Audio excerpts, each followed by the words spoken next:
আসসালামু আলাইকুম। রিবন্ডিং চুলের একটা ব্লন্ড হাইলাইটের ছোট্ট একটা ভিডিও নিয়ে আমি চলে আসলাম। আপনাদের যদি আমার এই ভিডিওটা ভালো লাগে অবশ্যই লাইক কমেন্ট শেয়ার করে আমার পাশে থাকবেন, যাতে আমি নেক্সটে আরও কোনো ভিডিও নিয়ে আসতে পারি আপনাদের জন্য। আশা করি আমার ভিডিওটা দেখলে আপনাদের অনেক উপকার হবে।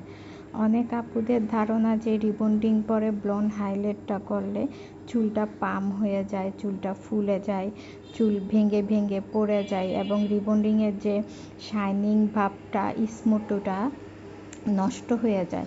আসলে এটা একেবারেই না। আপনারা যদি সঠিক নিয়মে যদি কালারটা করতে পারেন তাহলে এটা কখনোই হয় না। আমি যেটা করি, রিবন্ডিং চুল আমি ব্লন্ড হাইলাইটটা করার পর আমি একটা ট্রিটমেন্ট ইউজ করি। ট্রিটমেন্টটা ইউজ করার ফলে হয় কি, যে আপনার রিবন্ডিংয়ের যে শাইনিং ভাবটা, সিল্কি ভাবটা, স্মুথ হেয়ারের যে স্মুথ ভাবটা, এটা একেবারে পারফেক্ট থাকে, কোনো রকমের ক্ষতি হয় না, চুলটা একদম শাইনি, একেবারে সুন্দর থাকে।